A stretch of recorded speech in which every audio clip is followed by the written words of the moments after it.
दो ऐसे मामले राष्ट्रीय स्तर पर निकल के आए हैं जिस पे बात करने के लिए हमारे साथ मौजूद हैं समाजवादी पार्टी के विधायक हसन रूमी।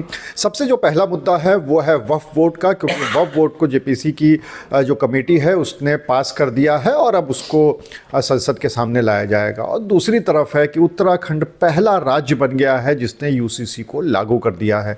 तो इन्हीं दोनों मुद्दों पर बात करने के लिए हमारे साथ मौजूद हैं हसन रूमी, उनसे बात कर लेते हैं। रूमी जी, सबसे पहली बात तो वक्फ बोर्ड, आपसे पहले भी एक बार बात हुई थी वक्फ बोर्ड को लेकर। अरे श्रीमती जी, कुछ तो सस्ता लो, बचत करो। नहीं श्रीमान जी, सब बढ़िया लो, रहने दीजिए। इसमें क्या खास बात है? थोड़े में ज्यादा स्वाद, यही तो है इसकी खास बात। वाह मामा, क्या स्वाद है। अरे मेरे राजा,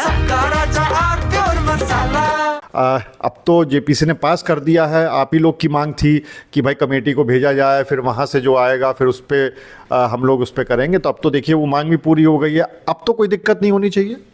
देखिए, जॉइंट पार्लियामेंट्री कमेटी जब बनी तो उसमें नंबर ऑफ मेंबर्स जितने बनाए गए डिफरेंट पॉलिटिकल पार्टीज़ के बनाए गए सिर्फ कागज़ों में, लेकिन उनकी कोई राय नहीं मानी गई जेपीसी में।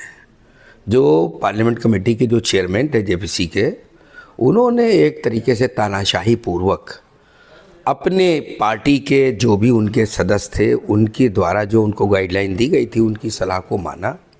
इसलिए इस जॉइंट पार्लियामेंट्री कमेटी का कोई मतलब नहीं रहा। इस जेपीसी की जो भी बैठकें हुई हैं, जितने भी सलाह, जितने भी विचार दूसरे दलों के आए, उसको किसी को नहीं माना। और ये वक्फ अमेंडमेंट बिल को तानाशाही पूर्वक पास कराने के लिए पेश करने की कोशिश हो रही है, जिसको हम लोग लोकतांत्रिक तरीके से संवैधानिक रूप पे उचित प्लेटफॉर्म पे हम लोग इसका अपोज करेंगे। तो ये तो बात सुनकर ऐसा लगता है कि आप लोग चाहते ही नहीं है कि ये बिल पास हो, क्योंकि पहले आप ही लोगों की मांग थी कि भाई कमेटी को भेज दिया जाए। अब जब कमेटी से पास हो गया है तो अब आप लोग कह रहे हो कि नहीं साहब गलत हुआ, हमारी बात ही नहीं सुनी गई, केवल सत्ता पक्ष की बात सुनी गई। तो इसका मतलब तो ये है कि आप लोग चाहते ही नहीं है कि ये पास ही हो, क्योंकि अब तो कोई तरीका है नहीं इसका। देखिए, आपने अच्छी बात करी। जेपीसी के सदस्यों की सलाह ना मानकर आपने नाम लेने भर की जेपीसी बना दी, तो हम लोग भी बेवकूफ़ नहीं हैं। आप अपनी बात इस तरीके से मनवा लोगे तो हम उसको कैसे मान लेंगे? हम नहीं मानेंगे। आप लोग तानाशाही पूर्वक जिस तरीके से आपने अपनी एक गाइडलाइन दे रखी है, उस गाइडलाइन के थ्रू आपने जो जगदम्बिका पाल जी हैं उनके मार्फत डिक्टेटरशिप की शक्ल में इस बिल को पास करने का, एक्सपेडाइट करने की कोशिश की जा रही है, जो हम लोग को स्वीकार नहीं है। उत्तराखंड पहला राज्य बन गया है देश का जहां पर यूसीसी लागू हो गया है, और अब तो उत्तराखंड यूपी से ही कट के बना था, तो अब यूपी में भी आने की उम्मीद है। तो आप लोग इसका सपोर्ट करने वाले हैं? देखिए, कभी नहीं। ये जो बिल है यूसीसी के उत्तराखंड में जो पास होने की बात आप कर रहे हैं, अपने आप में एक मजाक है। आप ये बताइए कि जिस देश में हर 100 किलोमीटर के दूर संस्कृति अलग है, कल्चर अलग है, वहाँ की व्यवहारिक स्थिति अलग है, भाषा अलग है। तो अब जैसे आप अनुसूचित जनजाति का जो भी आर्टिकल 36 में उनको जो प्रावधान दिया गया है, क्या उनके प्रावधान को पूरा किया गया? नहीं किया गया। इसी तरीके से हम लोग के तलाक़ की, देखिए मुस्लिम पर्सनल लॉ, जो मुस्लिम मैरिज एक्ट है, मुस्लिम पर्सनल लॉ में जो हम लोग को रिलीजियस अधिकार दिए गए हैं, ये हमारे संविधान का प्रियम्बल है और सबको धार्मिक आज़ादी है अपने अपने धर्म के हिसाब से अपने रीति रिवाज का निर्वाह करने का। पर्सनल लॉ पे अगर आप किसी प्रकार का कोई अमेंडमेंट करते हैं तो ये एक एजेंडा है केवल, और इस एजेंडे को के मार्फत आप वोटों के पोलराइजेशन की बात करने की कोशिश कर रहे हैं। जनता सब जानती है। तो इस तरह के बिल केवल एजेंडे भर के हैं, व्यवहारिक रूप से इसकी कोई स्वीकारोक्ति है नहीं।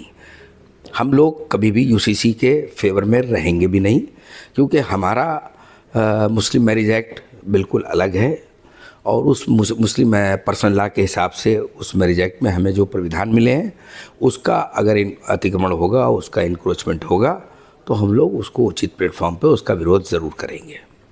आप लोग आर्टिकल 25 की बात कर रहे हैं कि उसमें आज़ादी है, लेकिन उसमें जो आज़ादी है वो आप हर व्यक्ति को धार्मिक प्रचार प्रसार की आज़ादी है, अपना धर्म मानने की आज़ादी है, उसको लोगों तक पहुंचाने की आज़ादी है। लेकिन जहां पर एक पर्सनल चीज़ें आ जाती हैं, पर्सनल लॉ आ जाता है, जहां पर पति पत्नी के बीच की चीज़ हो जाती है या बेटे और पिता के बीच की चीज़ हो जाती है, तो फिर तो उस मामले में पूरे देश में कानून एक ही होना चाहिए ना। धर्म का प्रचार प्रसार करना, मानना, ये एक अलग चीज़ है, और जब कोई कानून होता है तो वो तो एक देश के हर नागरिक के ऊपर एक ही जैसा कानून होना चाहिए। बिल्कुल होना चाहिए। जितने भी क्रिमिनल ऑफेंस होते हैं, हम ये थोड़ी कहते हैं चोरी करने वाले का हाथ काट दो, हमने कभी नहीं कहा है। जो संविधान में हमको, जो हमें हिंदुस्तान के संविधान में जो हमको आइन मिला है, हमें उसको मानना है। हम ये थोड़ी यहाँ इस्लामिक कानून थोड़ी हम कह रहे हैं कि आप किसी ने चोरी किया तो आप उसका हाथ काट दो, किसी ने बलात्कार किया तो उसको संसार कर दो, हम ये नहीं कह रहे हैं।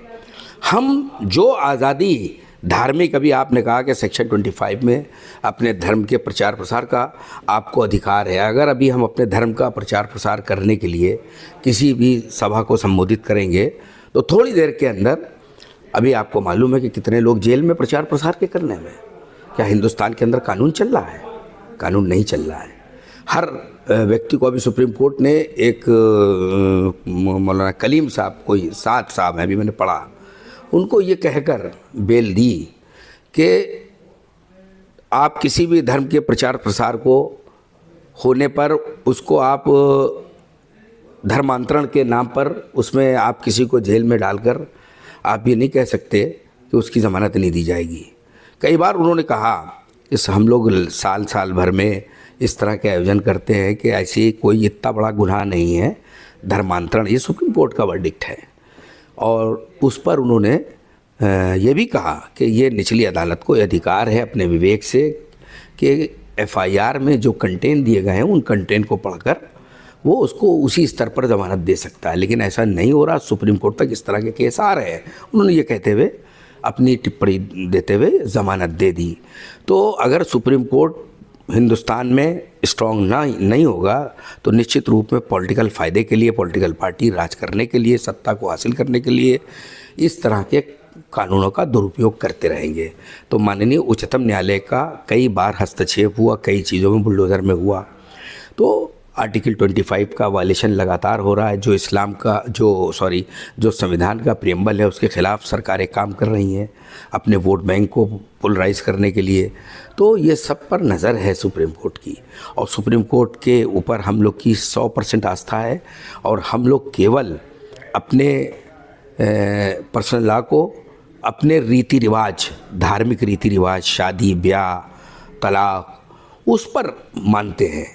और अगर जिसको नहीं मानना है तो वो अपना जाकर सेक्शन 25 में मेंटेनेंस में मुकदमे भी करते हैं, वो होते भी अदालत में जाते भी हैं। तो हमारा तो साफ कहना है कि हिंदुस्तान के अंदर ये पॉसिबल ही नहीं है। ये तो एक एजेंडा है कि आप UCC हर जगह लगा दें। आप जाइए, केरल जाइए, कहीं क्रिश्चियनिटी है, कहीं आप हर जगह, कहीं पे लड़की दहेज लेती है, कहीं लड़का दहेज लेता है। तो ये हिंदुस्तान की एक यही खूबी है, यही एक इसकी सुंदरता है। हमारे संविधान को जब बनाया गया तो इस सुंदरता को जहन में रखकर बनाया गया, और हमें फ़ख्र है अपने हिंदुस्तान के संविधान पर, जो बाबा साहब भीमराव अम्बेडकर जी ने जो संविधान बनाया, दबे कुचले पिछड़ों अल्पसंख्यकों को अधिकार दिलाने के लिए, समानता के अधिकार दिलाने के लिए, आज उसी की देन है कि आज हम लोग खुली हवा में सांस ले रहे हैं। लेकिन मौजूदा सरकारें अपनी सत्ता को हासिल करने के लिए तुष्टीकरण की, कहीं VIP कल्चर को, कहीं पे धार्मिक उन्माद को बढ़ावा देकर लोग अपनी वोट की राजनीति कर रहे हैं। तो हम लोग इस समय को भी अपने लोकतांत्रिक तरीके से लड़कर निकाल देंगे। तो आप थे हसन नूमी, जिनका साफ तौर पे ये कहना था कि जो वक्फ बोर्ड है उसमें उन्होंने आरोप लगाया है कि उसके चेयरमैन अपनी मनमानी कर रहे हैं, तानाशाही कर रहे हैं, और दूसरी तरफ जो UCC की बात है उन्होंने साफ तौर पे कह दिया कि UCC के हम लोग फेवर में बिल्कुल भी नहीं है, हम लोग इसका पूरा विरोध करेंगे, अगर यूपी में आएगा तो उसका भी विरोध करेंगे। और उनका ये भी आरोप है कि सरकार का ये एक एजेंडा है वोटों के पोलराइजेशन के लिए। अनुराग अग्रवाल, TV9 कानपुर। अरे श्रीमती जी, कुछ तो सस्ता लो, बचत करो। नहीं श्रीमान जी, सब बढ़िया लो, रहने दीजिए। इसमें क्या खास बात है? थोड़े में ज्यादा स्वाद, यही तो है इसकी खास बात। वाओ मम्मा, क्या स्वाद है? अरे मेरे राजा राजा आरती और मसाला